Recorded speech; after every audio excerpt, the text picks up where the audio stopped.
Hi. So, my local cinema just did a showing of all the Spider-Man live action movies back to back, and I thought, hey, I have no ideas for a video, so how about I just rank all the live action Spider-Man movies, because hey, that hasn't been done before a million times. So that's what I'm gonna do. Just in advance, I'm sorry for any huffing, scratching, that, whatever the fuck that was. Okay, my dog is right here. He won't go outside, he won't go in his room, he won't go in my room. It's very hot today. I think he just wants to be in the lounge room next to me. He doesn't want to go anywhere else, so he's just there. Okay, so that noise was not me, was not a ghost. That's my dog. Okay, all right. So anyway, we'll start. When I rank them, I'm probably gonna go through different movie plot elements and different characters and rank them first, and then at the end of the video, I'll give my ranking on the movies based on the other stuff I had ranked. You know what I'm saying? Okay, anyway. I know everyone knows all the live action movies, but just for fucking clarity, I'll just let you know I watched all 3 Sam Raimi movies. I've already seen all these, but I rewatched them so I could have a clear head when I made them. So all Sam Raimi movies, I watched both Amazing Spider-Mans, I watched all the MCU, the new MCU Spider-Man movies, all 3 of them. Also, I'm including the 1977 pilot for the TV show, because they turned that into a movie. And I feel like it probably doesn't count as ranking all the live action movies if I don't include that, even though it's not really a movie, but it kind of was made into one. So that is being included too, okay? All right, so first I'm going to rank the Peters. So how well did the main actor embody Peter Parker as a character? How I view Peter Parker. Okay, so before, again, this is my fucking opinion, okay? I know I shouldn't have to say that, it's my video, but it's my fucking opinion, clearly, okay? So this is how I believe, how well I believe they embodied Peter Parker.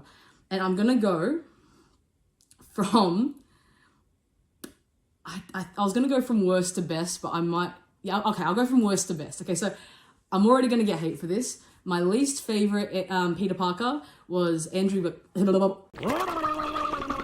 Garfield, okay? See, the Andrew lover's already trying to get to me.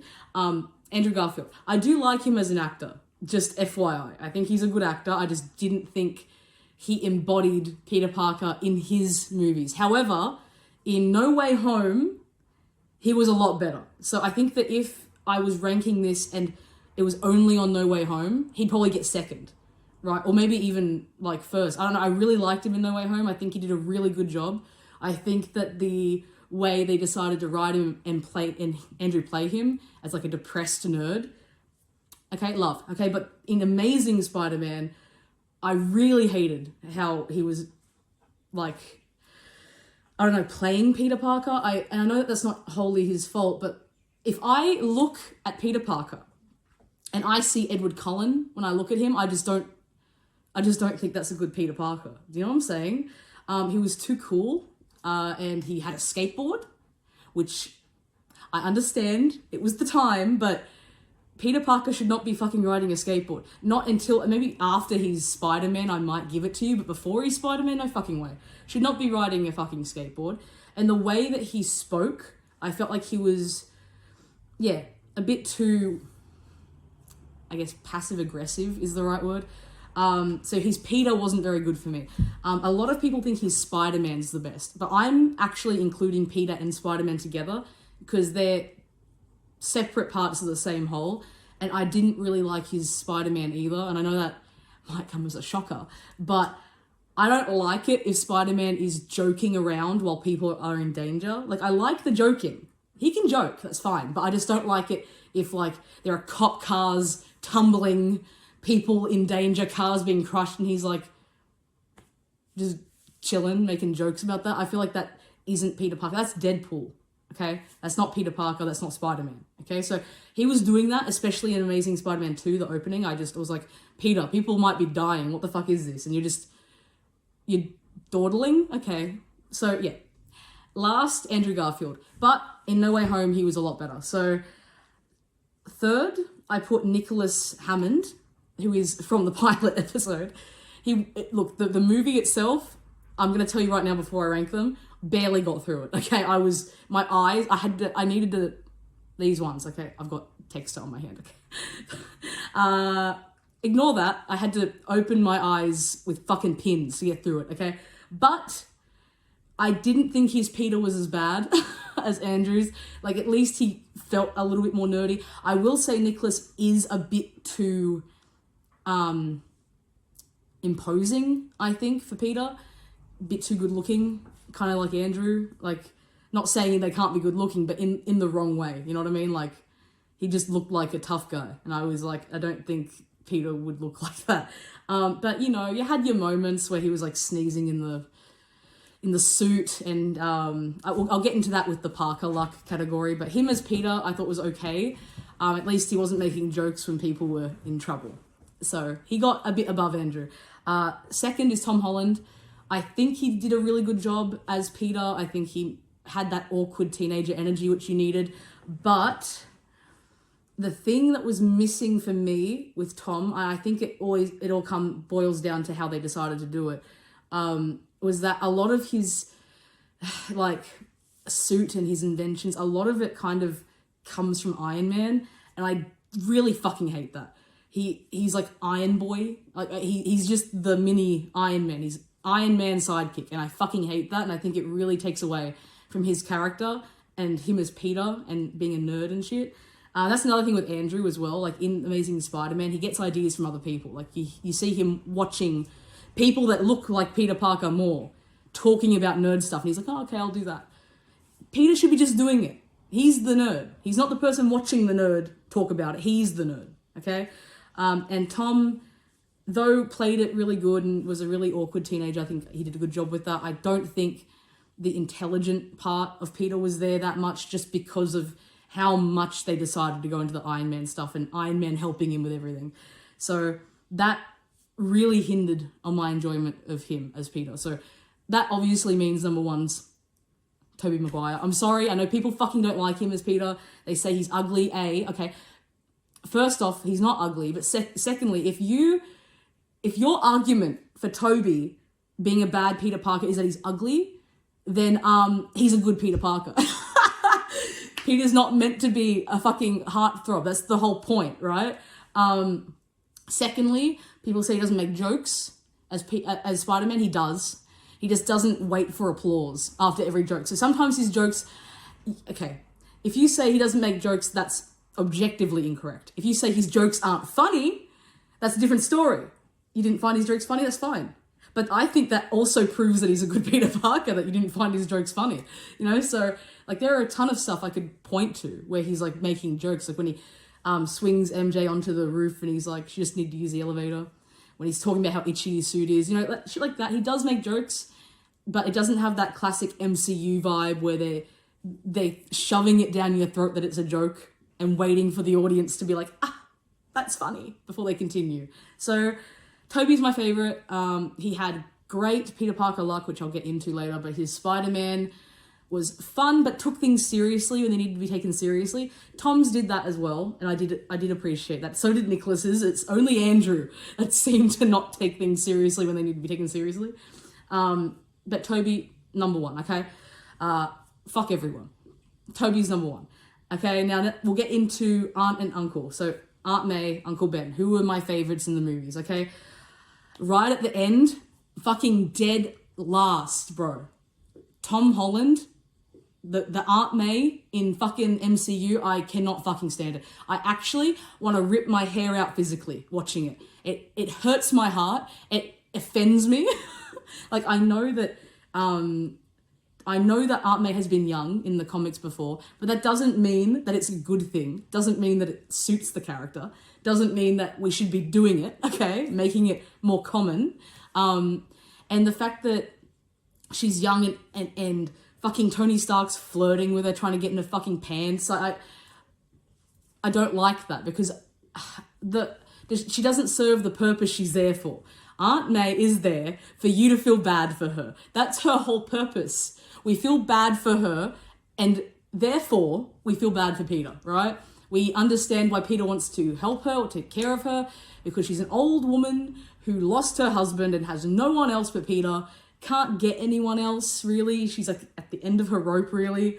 You know, doesn't get free shit because she's pretty and young, like the Tom Holland one. It just, you're meant to feel bad for her. And in the MCU, I fucking did not feel bad for her. She's hot, like, don't get me wrong. Would smash. Fucking, you know, like that, right? But I don't really think I should want to smash Aunt May. You know what I mean? Anyway, third was the Nicholas Hammond version of Aunt May. She wasn't really in it that much, but she was still better than the MCU Aunt May, only because she's old. And I did feel a little bit bad, you know? She was sweet old woman, okay? She was in it for like 2 seconds. But I hate the MCU one so much that was better. Number 2 is Andrew Garfield, like the Amazing Spider-Man, Aunt May, Uncle Ben. I actually really liked this one. This is as young as I think they should be. They should not get any younger than that for me, personally, because then I stop feeling bad for them. I don't feel bad for young people. I'm like, no, but like an old person, I'll feel bad for an old person. So I really loved the Uncle Ben in Amazing Spider-Man. He felt more like a dad, like fucking hardcore dad energy. I thought it was a great casting. I thought the writing was really good for him.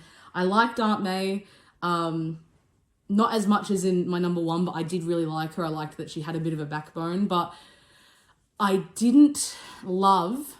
I think that the reason it's second, and I think it could have taken first, but the reason it was second is because of the fucking father, the parents subplot that Andrew's Peter goes on. It kind of reduces Aunt May and Uncle Ben's kind of involvement and influence in Peter's life because he's so fucking laser focused on his parents. And I understand, like, that sucks, but like, the whole point is that his aunt and uncle are his parents. I have a father. His name was Ben Parker. But it doesn't really feel that way in Amazing Spider-Man. It just feels like he just wants his real parents back. That's how it feels, right? And they do try to remedy that in Amazing Spider-Man 2, but it just didn't work for me. But Aunt May and Uncle Ben were great in that. And then number 1, obviously, is Sam Raimi's version of Aunt May and Uncle Ben. I feel like this is the, like, epitome of Aunt May. This is, like, my sweet spot for Aunt May. She's so fucking sweet. She reminds me of my grandma, all right? Like, exactly like my grandma. She wants to take care of Peter, but she's poor and she's in debt because Uncle Ben's dead and she can't support herself. She's getting kicked out of the house, but she still gives Peter money because Peter's struggling too. And it's just, she has kind of a similar luck, like bad luck to Peter. And I love that. I hate it, but I love it at the same time. You can kind of see where he gets this horrible fucking luck from.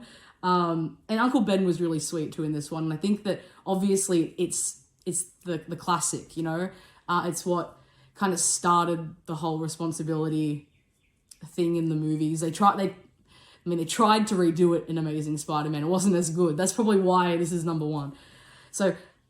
So far, Raimi has been at the top for all of these. I think you're going to know by the end of this how I'm going to rank them. But anyway, villains next, okay? This isn't going to be a fucking boring video. I'm just going through shit, okay? I don't care. Villains, we're going to go from... Yeah, we'll keep going from worst to best. Dead fucking last, Electro, okay? But in No Way Home, he was better. See, like, if I was rating just No Way Home, Andrew would have been higher, Electro would have been higher. Electro probably would have been up near the top if I was just ranking No Way Home, because he was really good in that movie. But because I have to consider him in Amazing Spider-Man 2, he's fucking dead last. It was just so almost unbearable for me to watch. I could not sympathize. I could not get into the movie because I was just like, bro, this isn't it. Like, I didn't like the acting. I didn't like the way the character went. There's a crazy doctor that's experimenting on Electro in it as well, just as a side note. And in the comics, it's a woman. And they just turned it into a German man to make it more stereotypical, I guess. I don't know. I know that has nothing to do with Electro. I just thought I'd mention it. Electro, No, dead last, okay? Second last is Amazing Goblin. And it is shocking that is above Electro. That fucking tells you how much I hated Electro. Because Amazing Goblin was almost, like, I could barely watch it. The costume, you know what? Okay, anyway. Amazing Goblin sucked. Sucked ballsack. He was a horrible Harry Osborn too. Okay, don't at me with that shit. I hated that. He wasn't a good villain. It just felt fucking hamstringed in. Like, in the Raimi universe, they kind of built Harry up for 2 movies. And it amounted to nothing. Okay? Payoff wasn't good. But if they had at least tried to build Harry up in the first Amazing movie, I could have tried to be like, okay, well, tried to give it the benefit of the doubt. But because he just kind of fucking shows up and he's like, hi, Peter, we haven't spoken since we were like 10, but we're still best friends. And I'm sick. Help me, I'm going to die. Like that, it kind of just felt, I don't know, wasn't it for me. Couldn't be me. No thank you. Just take it away, okay? That's second last. Just above that's New Goblin. And that's what I'm saying, is that the only reason that's above Amazing is that they built him up for 2 movies so I could at least feel something for it. But that was still really disappointing because they built him up for 2 movies and then fucking just shoved him in to the 3rd Raimi movie with what? 2 other villains? It's 2, yeah? Sandman and Venom. They fucking just threw him in there with 2 other villains. And he wasn't even a villain. He wasn't even the villain. He was the good guy. He turned into the good guy, like halfway, not even halfway. So I guess at the end he turned into the good guy, but you know what I mean? He wasn't like an enemy because he lost his fucking memory. So it felt like nothing, but it was still better than Amazing Goblin. So that's New Goblin. Just above that's Venom from Spider-Man 3, so Eddie Brock. Just, I think because that movie was so cluttered, it just didn't work. And I think also, I heard Sam Raimi didn't want to do Venom, but the studio made him, and you can totally tell. Venom just isn't the kind of character that Raimi does well, in my opinion. He's better at like the old school villains and trying to make them more relatable and shit like that, you know, making them cool. Somehow making them cool. But the characters that are already kind of edgy and cool, trying to kind of put that onto the screen, I feel like Raimi just wasn't feeling it, and you can tell that he didn't want to do it. I think from what I heard, and my partner said that he wanted to do Vulture, maybe, I can't remember, it might have been Vulture. And even if he just stuck with New Goblin or Sandman, I think the movie would have been better, the villain would have been better, but Venom in Spider-Man 3, and also, I think another reason I hated it was because Peter started acting like a dick before he even had the symbiote. Like, he kissed Gwen Stacy and he wasn't even influenced by the fucking symbiote at that point. So, what the fuck? Next is Lizard, because I just didn't like the way he was done. And it's weird because they hit all the notes that Lizard's meant to hit. I just didn't like the way it was done. I didn't like the writing. I didn't like the actor that much. Sorry. And I thought that it felt a little bit like I do not have a missing arm, okay? But it felt a little bit like they were saying that this guy thinks his whole life's over, and like, it felt a little bit, is ableist the word? I'm not entirely sure, but it just felt like he was very, it felt like it was saying your life's over and nothing matters but getting this arm back. And I felt a little bit like weird about it. And it was a bit dramatic for me. Like, there was parts where he was just like this in the mirror and looking at the reflection like he had 2 arms. No go, man. I was like, okay, that's a bit much for me. I wish it had been more about, like, he does say it's to help people, but you can tell it's kind of selfish. And I kind of would have preferred if it was mainly just about helping other people that maybe were in a worse situation or dealing with it worse. Because Connors is, like, seems like he's fairly well off in the movie, like pretty rich. So it's not like he's like disabled and doesn't have any means to, I don't know, to help. There's some people that are disabled and don't have any money at all. And if it was about helping them, maybe I would have liked him better as a character, but it seemed a little bit forced and I didn't like the way it was done. So he is just above Venom, but I will admit that they did hit the notes they were meant to. I just didn't like the way it was done. Or the movie. I didn't like the movie either, so that probably didn't help. Above that, Sandman, not great either. Would have preferred if he was just a thug and later on you find out about the family, like not straight away. And also if he had his own movie, so he wasn't just shoved into the third one with two other people. But he had a bit more depth than the others, and I didn't mind him that much. I liked the actor. So I was like, okay, he's a bit above Lizard. Above him, we get into the top four. So after that, I was struggling a little bit with Vulture and Mysterio. I didn't know which one I preferred. I think this just comes down to personal taste. So I put Mysterio just above Sandman. And the main reason he didn't get third was because the Tony Stark shit. Both Tom Holland's villains are basically Iron Man villains now. They are meant to be Spider-Man villains, but they made their main story, their main grievance, they made it with Tony Stark. So it didn't feel like there were Spider-Man villains. It felt like there were fucking Iron Man villains and Peter just has to deal with them. I fucking hate that shit. So that means I cannot put either of them at number 1 or 2 because they're not really Spider-Man villains at this point. So Mysterio had more of that shit in there, so I put him 4th. But I did like him. I liked the way he was done. The visuals for his shit were amazing, okay? That whole movie was good because of him, okay? Because of the visuals, the crazy shit they were able to do with kind of like his power, right?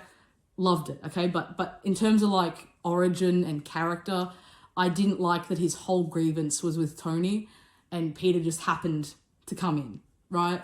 3rd is Vulture.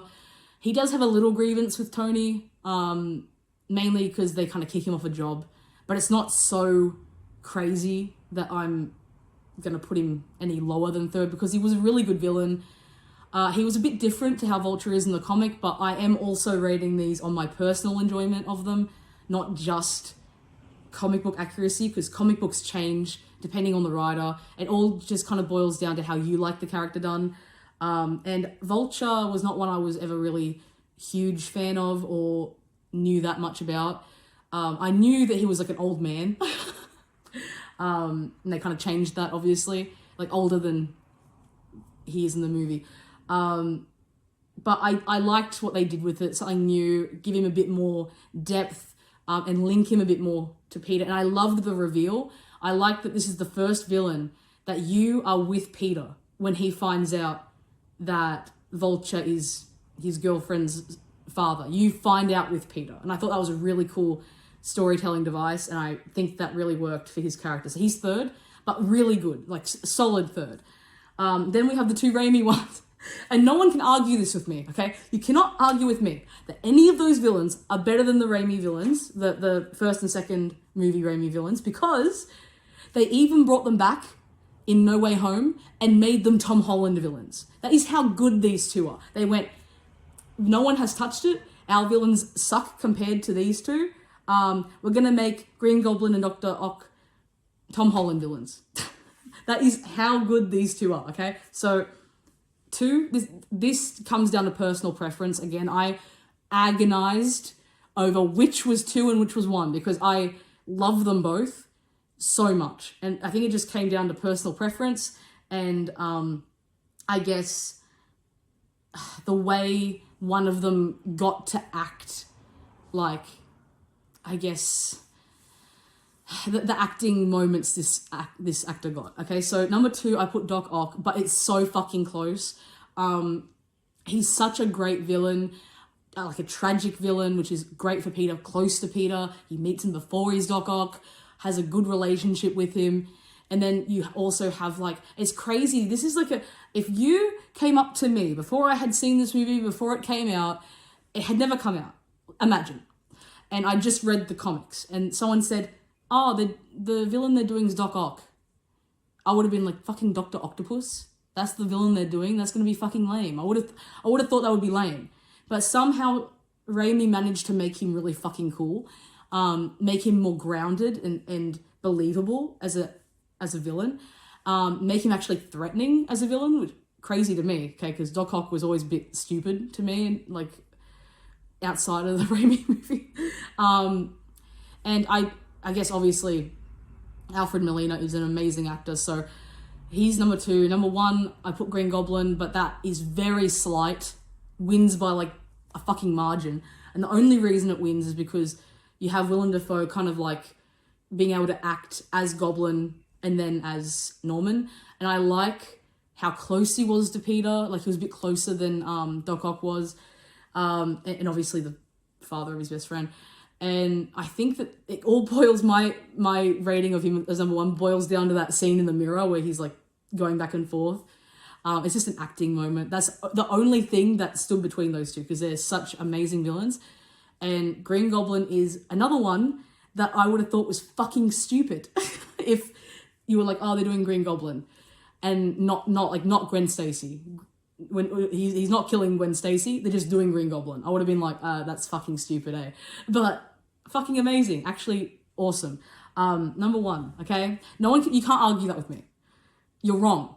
You're wrong if those two aren't number 1 and 2 for you. Okay, I'm sorry. I don't make the rules. It's just a known truth in the universe, okay? Next, we'll do Flash. Flash obviously is the villain. I'm going to do this very quickly because it's very obvious to me how these rank. Last, MCU Flash. At first I gave it the benefit of the doubt. I thought, hey, they're trying something different, okay? They're trying to be like, not every villain is a big, like, strong, tough guy. Sometimes they're just the little weasel in the corner. And I understand that. I do. As someone that was bullied their whole life, I understand that. But at the same time, that is not the role Flash plays in Petey's in Petey's life. That's not the role he plays. That's not why he is there. He's there to be the big tough guy that loves Spider-Man. And it's like a fucking, you know what I mean? Contradiction. And also, I felt like in the MCU, Flash would have been a really great Harry Osborn. The whole time I was like, this is just Harry If you changed his name to Harry Osborn, I would have been invested. I would have been in. I would have liked it. Because it seems like he's trying to prove something for his dad, maybe, right? And even at the end of, was it Far From Home? He gets picked up by like a chauffeur and he's like, oh, mum couldn't make it. I'm like, if you change that to dad couldn't make it and made him fucking Harry Osborn, fucking in, bro. Love that shit. But he's not Harry, apparently. In this universe, in the person that made this, his brain, their fucking little tiny brain cells were firing, and they went, that's Flash. In what fucking universe is that Flash? Okay, and Harry Osborn, great, awesome, would have loved it. Flash, no. Fucking no, okay? Second was Raimi, okay? Because the Flash in that did his job. He was the big tough guy, he beat Peter up, and then Peter beat him up. He's not in it that much, but... And he's two-dimensional as fuck, but he gets the job done. He is there to do a job, and he did it, okay? Number 1's amazing, because they gave him more depth. He's there to do his job. He's a big, tough guy, bullies Peter. But he has a heart, and he likes Spider-Man. So they added that in, so he's number 1, okay? The Flash in Amazing was great. Actually, I wish there was more of him in it. I would have loved to see more Flash, because actually he was one of my favorite parts of the movie. That tells you how much I didn't really like the movie, but I really liked Flash in it. Next, I'm going to do love interests because they're important, okay? But I don't know if I'm going to rank them because I don't actually think I have a ranking for them because I like 3 of them and the other 2 I do not like and don't think did the job very well. I'll also mention I didn't put the villains from the 1977 Spider-Man because there isn't one. It's just a cult, mind control cult. If I have to, I'll put that last. And there's no Flash. So that's why that wasn't on there, okay? Love interests, 2 I didn't like, 3 I did like. I'm not going to put those 3 against each other. We're not going to be putting the girlies against each other, all right? Love and support, we love our girlies. But At the same time, the main reason is because I liked them, all three of these characters, for different reasons, and I couldn't actually decide who I would rank above the other. One of them is very inaccurate to the comic.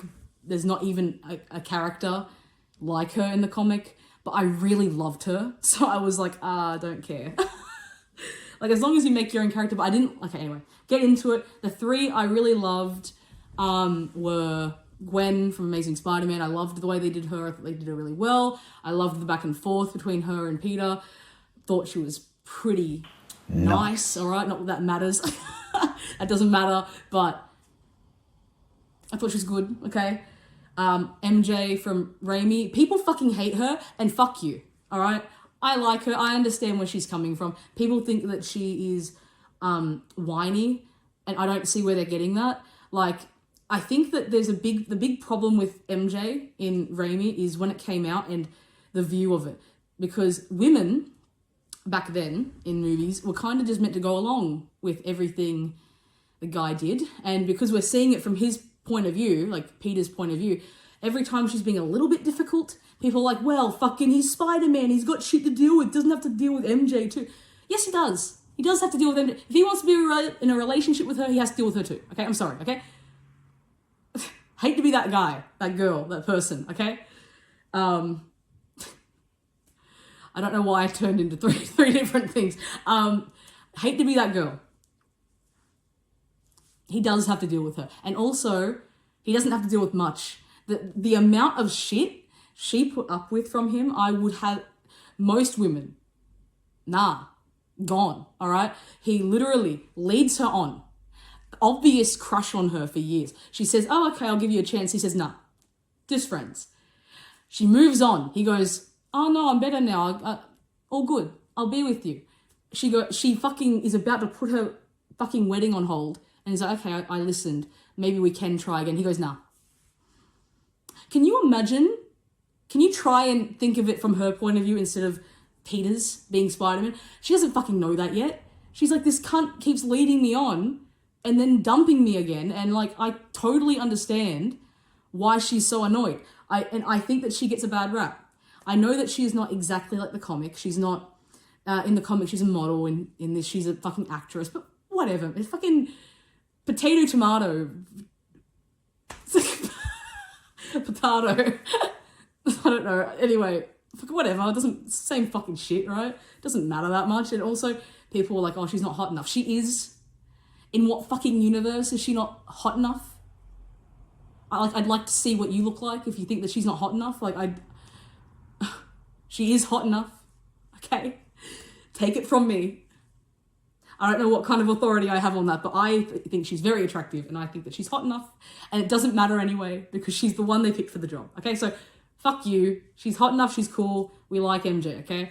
And then the next one was Michelle Jones from, obviously from MCU.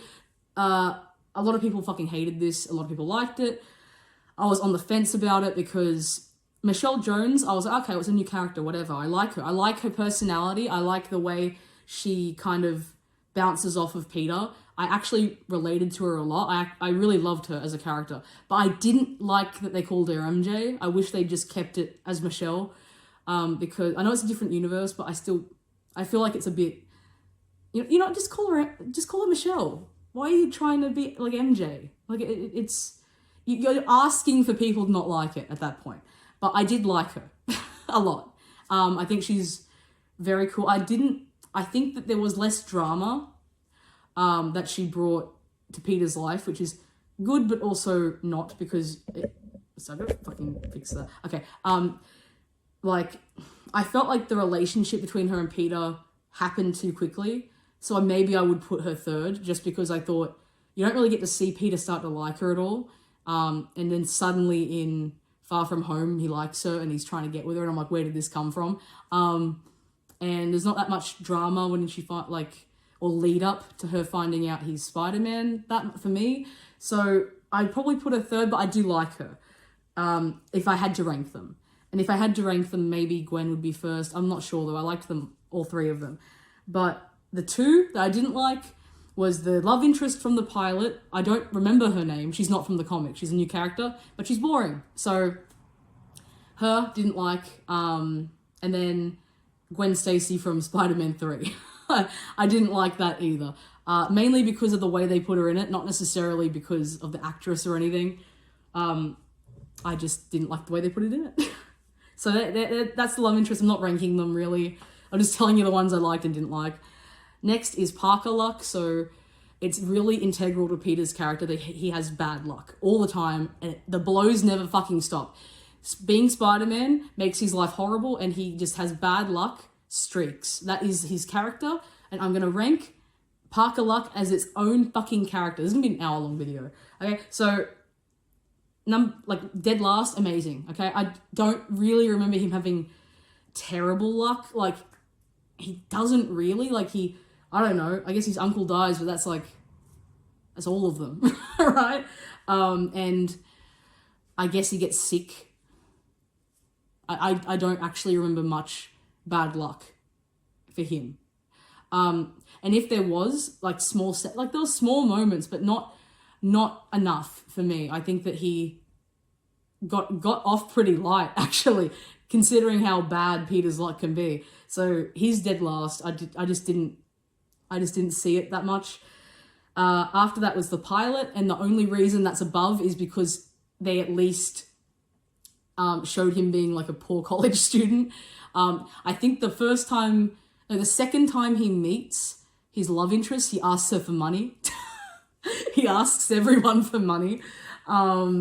He gets fucking tripped over by he gets shoved by the police chief, ruining his film from like the site that he had to take pictures of, and getting him almost fired from his job. Like, he just has a lot of bad luck in that one. Like, not a lot, but like decent moments that I was like, okay, yeah, that sounds like something that would happen to him. So it made it a bit above amazing that I could remember that shit, even though I blocked out the movie. After that's MCU. At second, just because I felt like he had like typical teenager luck. Like, he had a few bits and pieces, like getting locked up in the fucking the truck and all that shit. He had some bad luck, but I don't necessarily think he had a lot of bad luck. Like a little bit. I guess the biggest ones were like the endings, like where his girlfriend moves away and his identity is revealed. I think that kind of puts him up a little bit, but I would have liked to have seen more commonplace bad luck, which is why Raimi's number one again, because the bad luck just didn't fucking stop for him. Like, there's one scene, one of my favorite scenes, to be honest, in the second movie, where he goes to the party to take pictures of Jameson's son. And it's just the whole scene is a clusterfuck. Like, he just can't seem to catch a break. He fucking gets there. He can't even get a drink or snacks because people just keep taking it before he can reach for it. His best friend gets drunk and hits him and starts swearing at him and shit. He sees that the person that Jameson's son's gonna marry is MJ and the love of his life. Jameson tells him to take a picture of these two together, and then when at the end he tries to get a drink again and it's empty, and it's just fucking... It just sucks. His life sucks. And that's just not even the whole thing. I could literally make an hour-long video on his luck in those fucking movies and every single scene that just embodied that. So that, okay, number one, and is a big reason why I fucking love those movies, because he's so relatable and so just, you feel fucking horrible for the guy. Everything sucks. Okay, so next is Responsibility. Oh. Ding! Responsibility. Okay. Its own character. Okay. Number 4. Number 4 is amazing. The reason that is last for Responsibility is is mainly because I just don't think he was responsible at all. But especially because after his uncle dies, that's kind of meant to be the responsibility. You know what I mean? But in the first one, at the end, Gwen's dad dies, and he's like, stay away from my daughter. And he's like, okay, yeah, sure. And then at the end of it, he's like, psych. Responsible? I think fucking not, okay? I felt like that was a little bit out of character for Peter, especially given that in Raimi, he literally fucking like walks away from MJ like multiple times and never really starts anything with her until the end of the second one when she finds out he's Spider-Man. And the only time he does try is when he's not Spider-Man anymore and he thinks, oh, I can do it now. But Andrew was still Spider-Man. His Peter was still Spider-Man, and he's just like, psych. Didn't think that was a very responsible choice, okay? Next is MCU, because the whole responsibility thing seemed to happen in No Way Home when Aunt May died, and she gave him that speech. But that's like at the end of the movie. And we didn't see anything after that.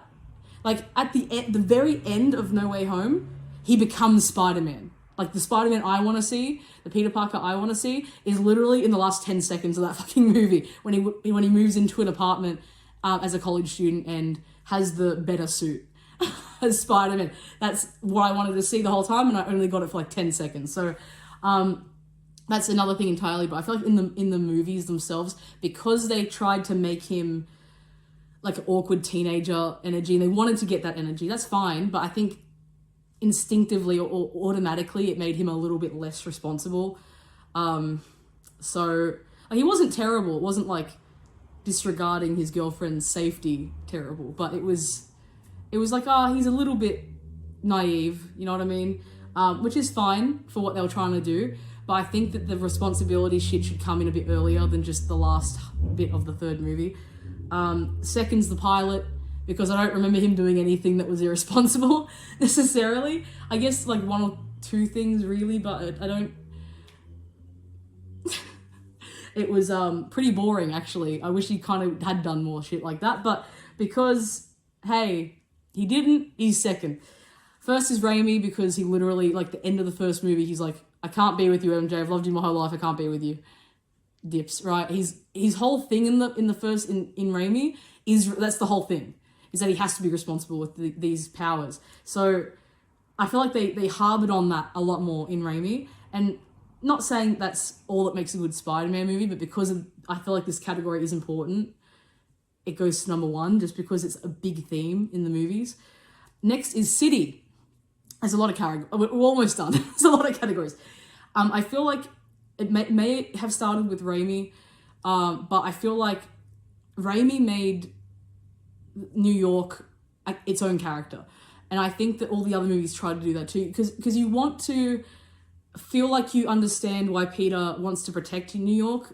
You want to make the city feel like a place worth saving. You want to make it feel like it has character. So I think that all the movies tried to do that, but to varying degrees of success. So last is the pilot, 1977 pilot, because I don't remember anything really about the city or the people, apart from them all kind of being douchebags. MCU is next, because a nice old lady brought Peter a burrito.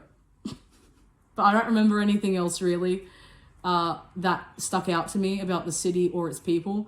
And then second's Amazing, mainly because of that scene with the cranes where the fucking light, it was stupid. FYI. Stupid fucking scene. But at least it gave character to the city, made it seem like Spider-Man saving people made a difference and that they're willing to help him in return. There's also that part with the kid putting the fucking Spider-Man mask on when Spider-Man's gone. So they did try to make the city feel like it was alive and that the people were worth saving and that they did like Spider-Man. You don't necessarily have to like Spider-Man, but like they made it seem like they did, I guess. Especially with the Electro fight, they had them cheering for Spider-Man. So I think that kind of technically made it second. I think that they did a decent, they tried, but Raimi fucking, the city itself felt like its own fucking character, and that's why it's number one. Because you had people that hated him. You had like a whole scene of people just talking about whether they hated or liked Spider-Man. You had people singing weird shit. You had people throwing rocks at Green Goblin and shit because he's trying to stop Spider-Man from saving kids. Like, you had a lot of cool stuff from the people, especially in the second one with the train. The people in New York felt like actual people that deserved to be saved, and that you were like totally understanding why Peter continues to be Spider-Man and wants to help them, because they seem like pretty cool guys, you know? So that's number one. We're going to do costumes now. I tried to do this, I messed it up before, so let's do it again. I'm gonna go through them very quickly, even though very quickly for me isn't very quickly, and just in order of how I like them aesthetically, okay? First is Raimi.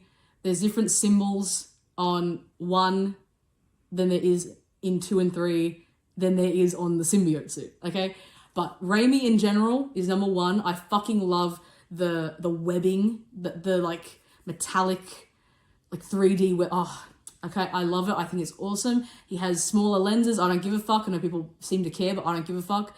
That's how Ditko kind of drew them. That's how Romita Senior kind of drew them.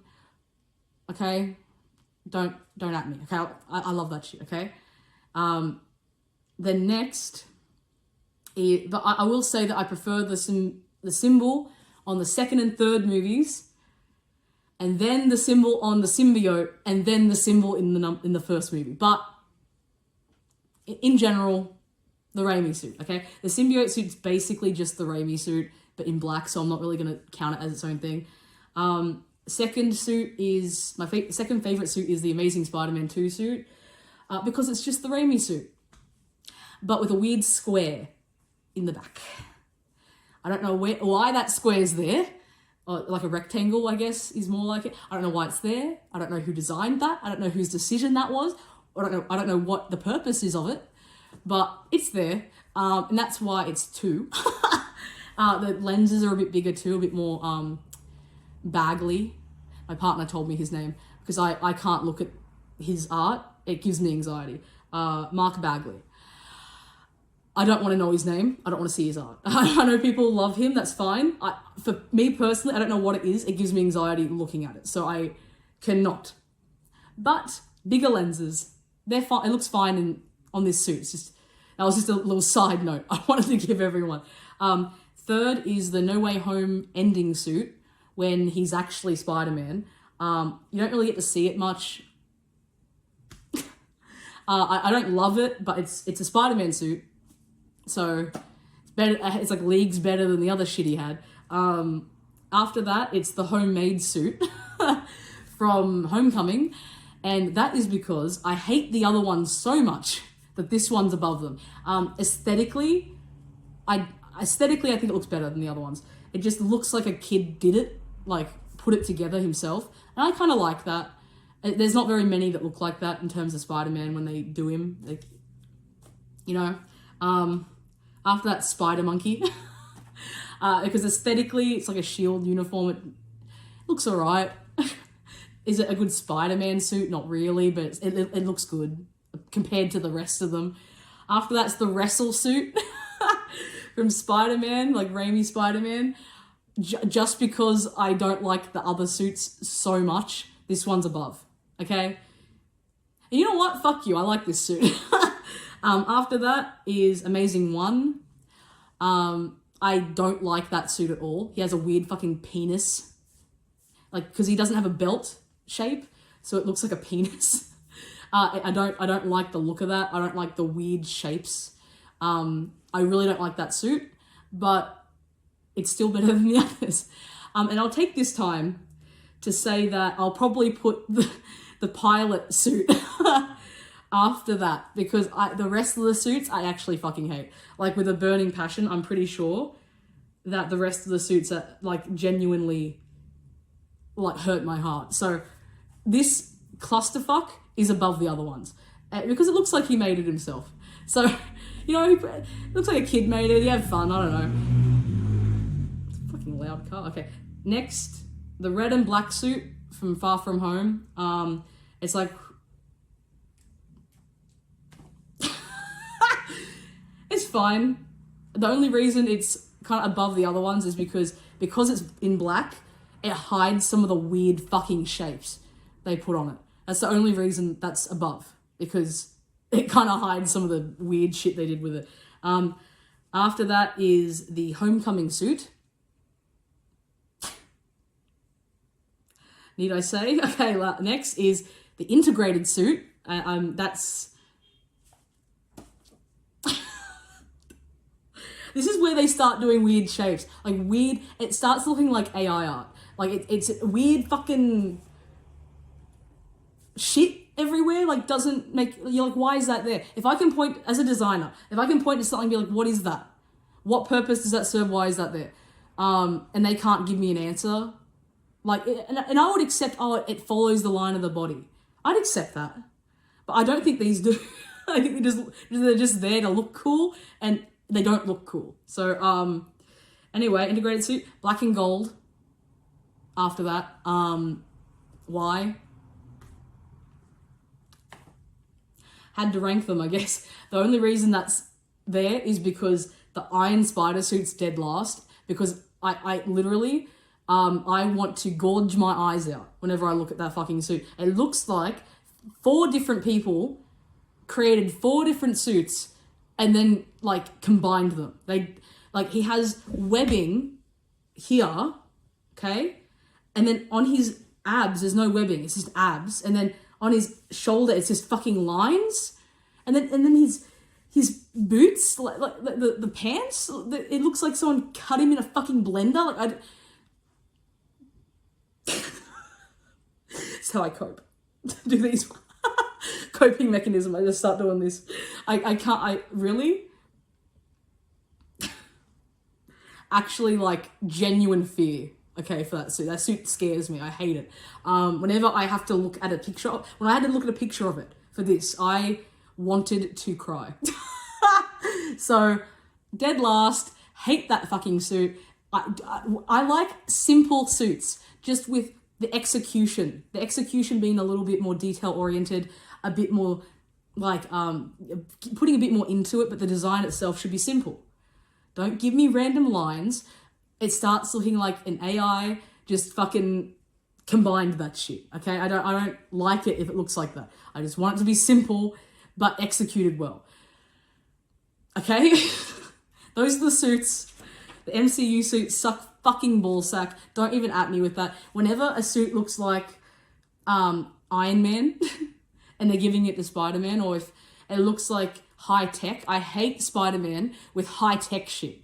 The only high tech shit he should have is the web shooter that he makes himself. That's the only thing he should have. He shouldn't have integrated fucking AI in his head. He shouldn't have, like, lenses that do this unless it's a cartoon. Cartoon's fine, but live action, no.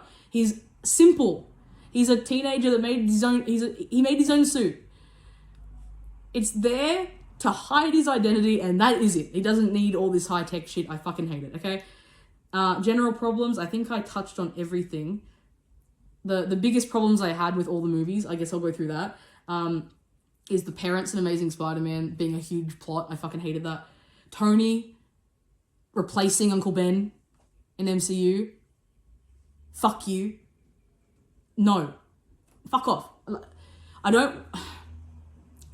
and then I guess I'll talk about the endings. So, Spider-Man endings, they should always end in a way that you're like, you know, that would happen to Peter, right? I think all of them did really well, except for Amazing Spider-Man 1 and maybe the pilot. Because every other movie ends in a way that you do feel a little bit bad for Peter. Like, Raimi, first movie ends with the funeral of his best friend's dad and him saying, no, I can't be with you, MJ. Totally Peter Parker luck, okay? Spider-Man 2, I guess it's a little bit more, like, heartwarming, like, MJ runs away from her wedding and comes to see him, but it kind of ends with MJ kind of looking a little bit, I guess, forlorn about her decision. And I think that kind of added enough that I was like, okay, yeah, that's fine. That's an okay ending for Peter, especially given that you kind of earned it through the 2 movies, and he does have to end up with MJ anyway. Spider-Man 3, it's like Harry's funeral. It's a good ending. Amazing 1, your dad died, and he told me to stay away from you, but psych! Not a good ending. Okay, no. Fuck off. Amazing 2, Gwen died. Good ending. Good ending for Peter. All the MCU ones end pretty well for Peter as well. His girlfriend moves away. What was the second one? How did that end? His identity is revealed, and then No Way Home, everyone forgets him. So that's perfect. That's the reason that I put him second in Peter Parker luck, because the endings are really good. yeah. So I guess with all that considered, I'll tell you the ranking. I'm pretty sure you could probably already guess the ranking from what I've been saying. But okay. Dead last is Spider-Man 1977. Look, for the time, I'm sure it's great. Like, it's cool that they had all, like, him climbing up buildings and shit. For the time, it's really cool. But as a movie itself, I'd be lying if I said I wasn't bored out of my fucking mind and literally on my last brain cell trying to finish it. So that's last, okay? I'm sorry. I hate some of the other ones, but that one was just boring. I feel like a boring movie is worse than a movie I don't like. So second last is Amazing Spider-Man 2. The Gwen stuff was good, but that was it. Like, I didn't, like, Electro kind of made it almost unwatchable for me. The dad stuff, I hate the parent stuff. That made it horrible for me too. But the only real scene that I liked was when Gwen died, and even then, I would have preferred her to, like, because they made her hit the ground. They made her head hit the ground, and that's how she died. And I understand for the general audience, you don't want there to be a question. You know, you don't want them to be like, wait, why is she dead? Because I'm pretty sure usually it's the gravity of when he gets her with the web and like it's like whiplash and it breaks her spine. I prefer that personally. I just think it's a bit cooler, but I understand you can't do that for the general audience. It's meant to be sad. You don't want there to be questions about how she died. But that was the only kind of scene I liked in that movie. Spider-Man 3, clusterfuck. There should have been one villain. Fun to watch. It's a fun clusterfuck, but as a movie, the structure is a bit off. Like, I personally, if I was ranking on my personal enjoyment only and not structurally as a movie, I would probably put that above Amazing Spider-Man 1 and maybe even above Homecoming because I think it's fun. But structurally, like, objectively, it's a bit... It's a fucking clusterfuck, okay? Above that's Amazing Spider-Man. The dad stuff I don't like. I don't like Peter in it. I don't like Spider-Man in it. I like Gwen Stacy in it. Didn't like Lizard. Liked Uncle Ben and Aunt May, but I thought they were a bit sidelined for the parent plot. So after that is Homecoming. Tony Stark. Tony Stark, the movie. Far From Home is Tony Stark, the movie, the second, okay? But Mysterio was good in it and Vulture was good in Homecoming, so... and also just Far From Home, I felt like his luck was a bit worse, so it was more enjoyable for me.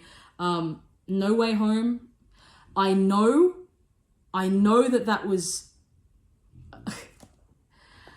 Okay, look, with No Way Home, I have a love-hate relationship with it because I know that they were just trying to fucking jack off all the nerds. Like, just be like, fucking all the Spider-Mans are coming in here. Fucking come, spend all your money.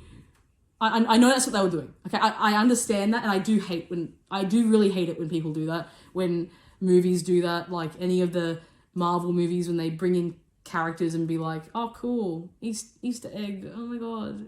I don't typically like that unless it's done really well. Like in Deadpool when Human Torch showed up. I liked that. That was funny, right? But usually they just fucking throw shit in and there's no real purpose. And Far From Home was just the epitome of fan service, the movie, jacking off all the nerds of the movie. And I get that. Okay? I understand that and I hate that. I hate that about that movie and I hate it about myself. That is number 3. But they brought back all my favorite villains. I got to see Willem Dafoe again. I got to see Alfred Molina again. They brought back Toby, which I thought would never fucking happen. And I thought that they fixed problems that I had with the characters before. They fixed Andrew as Peter. I liked him in that as Peter. He was one of my favorite parts. Even though he's my least favorite Peter, I loved him in that. They fixed Electro. He was really cool in it. If he was like that in Amazing Spider-Man, the movie would have been better and I would have ranked it higher. I did really fucking hate, though, that Green Goblin and Peter, like Toby's Peter, really had no dialogue at all. And they really just went, cool, Toby's villains are the best. let's get Doc Ock, let's get Green Goblin, and we'll make them Tom's villains. I hate that shit, and that almost made me put it last, like dead last. But, because I feel like it's lazy. Just do your own version of Green Goblin. Do your own version of Doc Ock. I know it might not compare, but at least try. Don't just take someone else's and be like, oh, we're making it ours. Like, fuck you. Do your own fucking thing. I did hate that about it.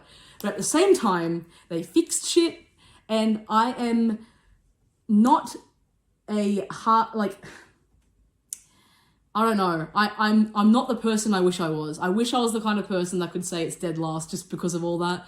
But because I saw Toby again, and I do fucking love Green Goblin and Doc Ock, and seeing them again was really cool, and they fixed shit I didn't like, I had to put it third. But I think that that's a testament to how much I don't really like the other movies, and not necessarily that that was a great movie. Because I didn't like that Aunt May had the Uncle Ben thing, and that I didn't feel bad. I was glad she died, to be honest. I was like, oh, cool, good. All right, sick. I don't have to deal with her anymore as Aunt May. I don't have to watch her be Aunt May anymore. I was really excited about that. But, yeah, I feel like it was a good movie for fan service. I enjoyed it. The Spider-Man fan in me enjoyed it. But the critic in me hated that I was enjoying it, because I knew it was only there for fan service. It's like basically the greatest hits the movie. And that's cool. That's cool. Spider-Man's the only character you could really do that with. But I guess my main gripe was that they really didn't have any dialogue between the original Spider-Man and their villains. And their villains ended up being Tom's villains. And I didn't really like that very much. So, but it's 3. The first fucking ones. This all comes down to personal preference. They're both amazing movies. They're both 10 out of 10 for me. But one of them I feel like is a little bit better structurally, and that could be just bias. I think maybe it's editing as well. I think the editing in this one's a little bit less dated, but the editing in the other one isn't dated that much. It's just the only thing I could think of to differentiate them. So second is Spider-Man 1. Amazing movie. I think that the editing is a little bit dated probably for now, but in terms of like the car zooming in in the background, and MJ like doing these ones in his flashbacks, but it's still good. It's corny and it's good. I don't think that it affects it. I just couldn't think of any other reason to separate it from the second one. So second, and then my favorite Spider-Man movie is Spider-Man 2. Fucking just the horror elements with Doc Ock is just okay, and with Green Goblin too. But I think that the editing was really good. I think the pacing, and you also have the train scene. I think this had the best fights in it. You had the train scene, you had the part where they're falling off the building and it's a complete silence. I think the decisions they made for the fights in this was really good. I think it's number 1 for me personally. But if anyone says Spider-Man 1's better, I won't argue with you, because they're both good, okay? So yeah, those are my rankings of the Spider-Man movies. That was a long video, okay? See you later. See you, chump.